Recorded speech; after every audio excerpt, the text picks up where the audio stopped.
Today from London, England, and there are 45 days until the noon hour when Donald Trump will raise his hand and swear the 35-word oath, the only one in the American Constitution, the same one that George Washington took, that calls for him to preserve, protect, and to defend the Constitution of the United States. Of course, Donald Trump is the only president in American history to raise his hand in violence against the Constitution of the United States, fomenting the insurrection of January 6th, 2021, the insurrection that the American people have turned a blind eye towards, with a plurality of them, slightly over 49%, awarding to Donald Trump his first popular vote victory out of his 3 presidential runs, of which 2 will have given him terms of office in the White House. This is the warning.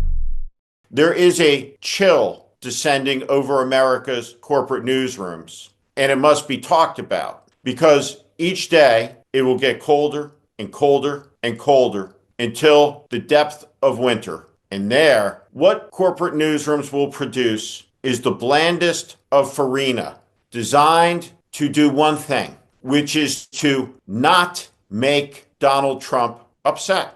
The commandment inside of America's corporate newsrooms will be very simple. Be nice. Donald Trump wants a nice press.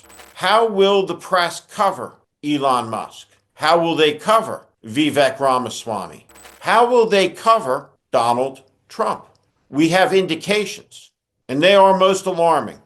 One of the richest men in the world, Jeff Bezos, intervened and interfered weeks before the election with the Washington Post's editorial process. Jeff Bezos interfered in the independence of his editorial operation inside the newspaper, which is his right. The cost is credibility.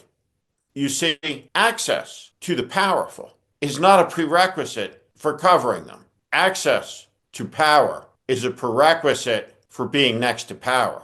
And that's not the job of journalism. Many news organizations are run by powerful corporations who have many other considerations and equities that far exceed the importance to their shareholders of telling the truth to you. This is important to comprehend, to appreciate. The Los Angeles Times is an important national newspaper. It has a legacy of great reporters. A couple of them have resigned. They've resigned because the billionaire owner has interfered in the editorial process. No longer can the newspaper editors choose the headlines. The owner must approve them because Elon Musk was offended by one. This is how it works. The capitulant acts that you will see in newsrooms under the banner of being nice to Trump will be subtle, and the sins will be ones of omission. And there is no place where this is more dramatically playing out than on Morning Joe, when the Atlantic writer and White House speechwriter David Frum came for a visit. Now, what David Frum said was witty, and it was funny, and it was appropriate. Just given what one sees on camera, if you're too drunk for Fox News, you're very, very drunk indeed. So that's alarming. The point that David Frum was making, as if it needs explanation, was that Fox has incredibly low standards, and that one of those low people who works at Fox, unsurprisingly, because of Fox's history, is an alleged rapist and a serial abuser of women and a drunk who is utterly unfit to be in the national command authority, to be the person woken up at 1 a.m, to be alerted should there be a nuclear attack. Unfit. And so David Frum, one of the most insightful and astute and wise observers of American life and culture and politics, made an observation. And he was immediately warned. There was a voice in the ear saying, don't do that. Shortly after David Frum left the air, Mika Brzezinski said this. Before we go to break, a little bit earlier in this block, there was a comment made about Fox News in our coverage about Pete Hegseth and the growing number of allegations about his behavior over the years and possible addiction to alcohol or issues with alcohol. The comment was a little too flippant for this moment that we're in. We just want to make that comment as well. We want to make that clear. But why would they apologize for it? Is the fear that great? And then the justifications about civility. Let's watch Joe Scarborough. Mika said after, the comment was a little too flippant for the moment we're in. We disagree with Fox News, but there's some good people over there, including, of course, those talking to NBC News about their concerns. This got turned into a column and a headline that said that, well, let's see, what was the headline? The sound of fear. No, that wasn't the sound of fear. That was the sound of civility. And saying that Mika had apologized. Mika didn't apologize. No, She simply said it was too flippant. Civility? Excuse me? Let's watch Mika talk about Pete Hegseth and all of the people that care about Pete at Fox News, where she just wants to leave it at that. But right now, I just want to say there's a lot of good people that work at Fox News who care about Pete Hegseth, and we'll want to leave it at that.